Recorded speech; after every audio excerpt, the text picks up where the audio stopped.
Hala, tignan niyo to oh. Yung mga stray animal, kinakawawa. No, sinisipa, hindi pinapakain, hindi pinabutong, kawawa naman. Ay. How about, dito lang yung itopic natin. Nagpapakain mo kasuan dito? Oo. Pwede Mr. Animal. Ay, pwede. Pwede. Saan ba talaga nakalugar ang mga aso at pusa sa kalye? Kaya sabahan nyo Kami. Maging boses ng mga walang tinig. Ang aming araw ay nagsimula sa paghihiwa ng mga gulay, gaya ng sayote, carrots at kalabasa. Hiniwa namin ang mga ito sa maliliit upang nang sa gayon ay mas madaling manguya ng mga aso at pusa. Mabilis namin nayari yung gawain namin dahil kami ay nagtulong-tulong para dito.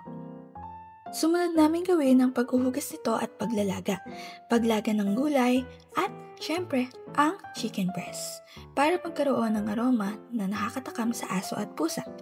Ang mga sangkap na aming ginamit ay nanggaling sa pondo namin kasama ang tulong ng kapitan ng Marcos Village. Tara, simulan na natin! At pagkatapos naming maihanda ang mga pagkain, pumunta muna kami sa barangay hall ng Marcos Village para ipaalam na magsisimula na kami sa aming feeding project.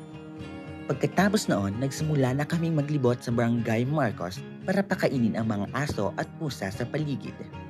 Nakakatuwa na kahit sa simpleng proyekto lang, damang-dama namin na nakatulong kami sa mga hayop na nangangailangan ng pagmamahal at malasakit. guys. Hindi lang yan.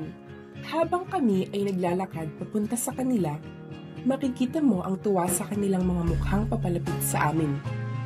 Tila ba hindi lang pagkain ang naaamoy, kung hindi pag-asa at pati na rin pagmamahal. Halos lahat sila ay natatakot pang lumapit sa una.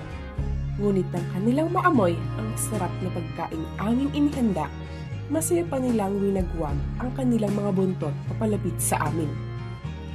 Ang iba pa nga'y bago lumapit, ay nagtatawag muna ng kaibigan. Tila sinasabing, halika, ligtas dito. Sa bawat kislap ng kanilang mga mata at mahinhing paglapit, ramdam namin ang tiwala at pasasalamat na unti-unting nabubuo. Sa sandaling iyon, napagtanto namin hindi lang pagkain ang aming naibahagi, kundi isang munting pag-asa na may mga taong handang magmahal at kumalinga sa kanila. Habang kumakain pa sila, naghintay muna kami ng ilang sandali para maubos ang pagkain. Pagkatapos nito, nagpatuloy kami sa paglibot sa barangay para makakita pa ng pusa at aso na nangangailangan. Tahimik lang kami naglalakad pero bawat paghinto namin ay may mga kasamang bagong buhay na natutulungan.